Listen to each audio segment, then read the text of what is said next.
warahmatullahi wabarakatuh. Saya Nur Hayati, mahasiswa program D4 Kebidanan kelas I dengan nomor pokok mahasiswa 195401426 Pada kesempatan kali ini saya akan melakukan pemberian MGSO4 melalui infus. Ini adalah dilakukan untuk pemenuhan tugas ujian akhir semester pada mata kuliah metodik khusus kebidanan. Pemberian MGSO4 melalui infus dilakukan dengan metodik bedside teaching. Saya akan bertindak sebagai pembimbing dan akan didampingi oleh mahasiswa yang akan berpraktik. Adapun sekilas tentang teori pemberian MGSO4, yaitu diberikan pada pasien dengan eklamsia dan preeklamsia. Eklamsia adalah kelainan yang terjadi pada kehamilan yang disertai dengan kejang sebelum, selama, dan setelah persalinan. Biasanya eklamsia ini terjadi pada usia kehamilan 20 minggu, disertai dengan tekanan darah tinggi lebih dari 140/90 mm/Hg dan ditemukan adanya bilirubin dalam urin. Preeklamsia dan eklamsia adalah tanda bahaya kehamilan. Magnesium sulfat diberikan sebagai terapi untuk pengobatan mengatasi kejang pada kasus tersebut. Adapun tanda-tanda lain dari preeklamsia dan eklamsia, biasanya pasien mengeluh penglihatan kabur, mual dan muntah, pusing yang hebat secara terus-menerus, kaki bengkak, dan tekanan darah selalu kita ketemukan tinggi atau hipertensi.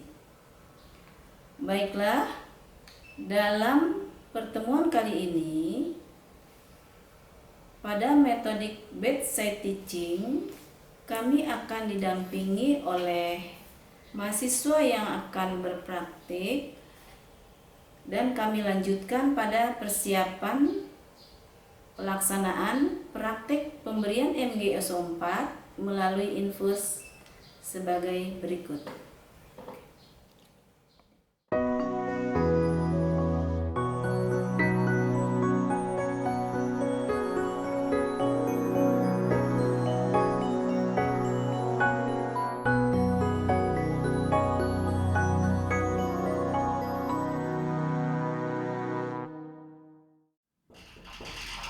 Silakan masuk. Assalamualaikum Bu Bidan. Waalaikumsalam.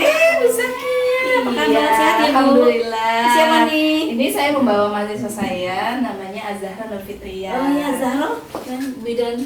Silakan Bu. Iya, terima kasih. Alhamdulillah Bu.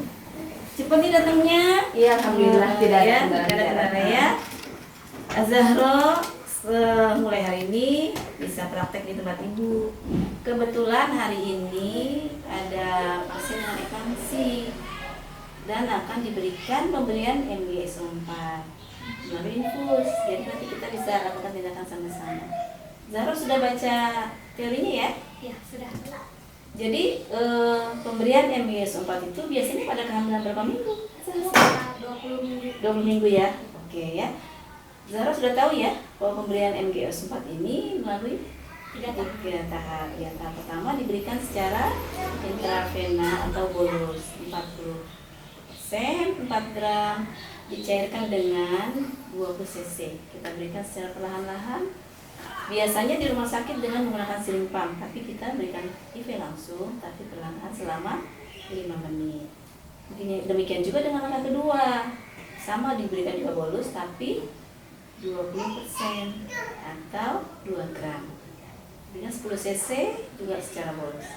Nah, yang ketiga adalah pemberian MGS4 melalui infus, yaitu dosis pemeliharaan.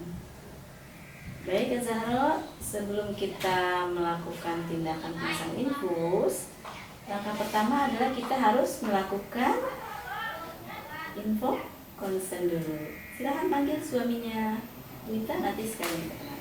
Oke, panggil dulu. Bapak Yusuf. Kita lakukan ya, Bapak Yusuf. Nah, jadi kasih pergi. Silakan Pak Yusuf. Terima kasih. Pak Yusuf, siapa nih? Bu Ita suaminya ya? Iya. Oke. Bu Ita, hari ini akan kita berikan anti kejang, Iya. magnesium sulfat, tapi tidak disuntik Pak seperti yang kemarin dan tadi pagi ya. Iya, iya. Tapi dilakukan pemberian obat ini melalui infus. Oh, baik. Jadi saya butuh persetujuan dan tanda tangan Bapak untuk melakukan prosedur tersebut. Ya, silakan Pak diisi Baik. nama, umur, hubungan suami, hubungan dengan pasien, nama Bapak dengan jelas, setuju atau tidak setuju setelah saya berikan penjelasan. Apa Yusuf? Baik.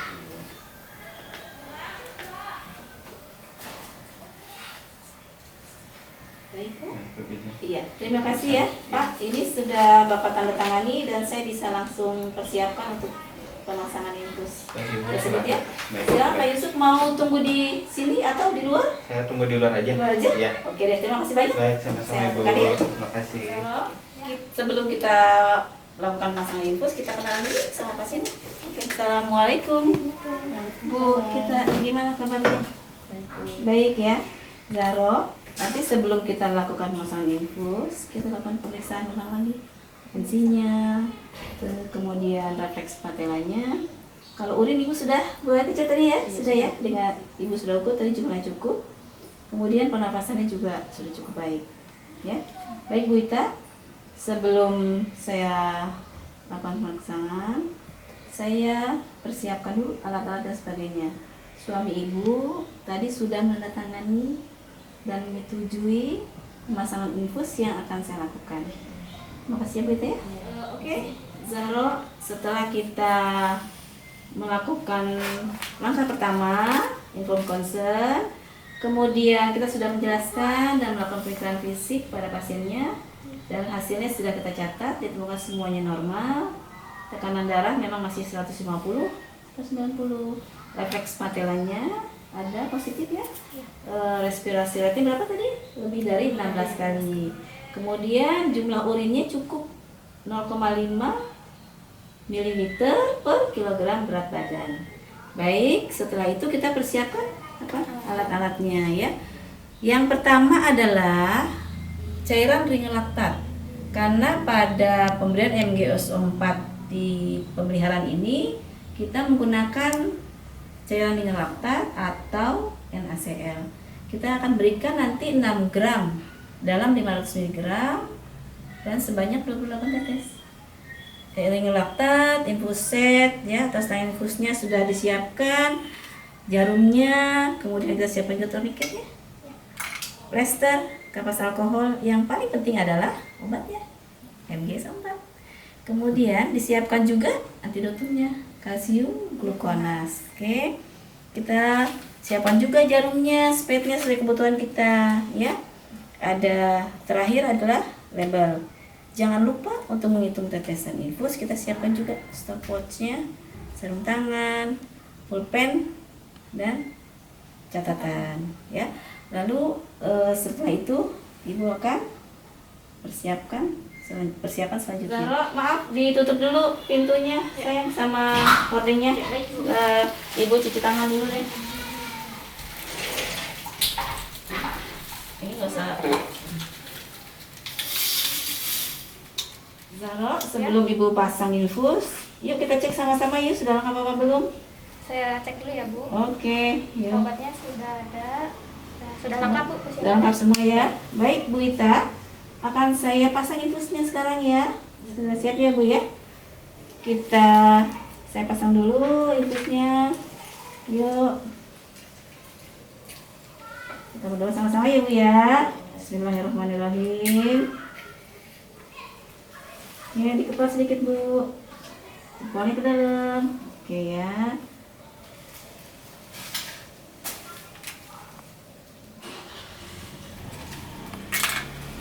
Bismillahirrahmanirrahim. Oke, langsung bagus. Zahro, selangnya.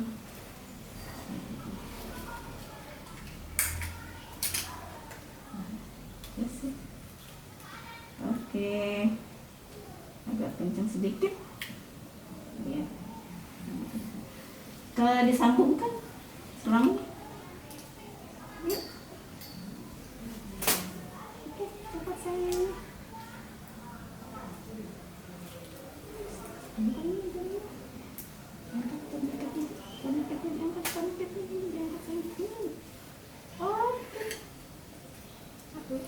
Coba Zahra tetesannya.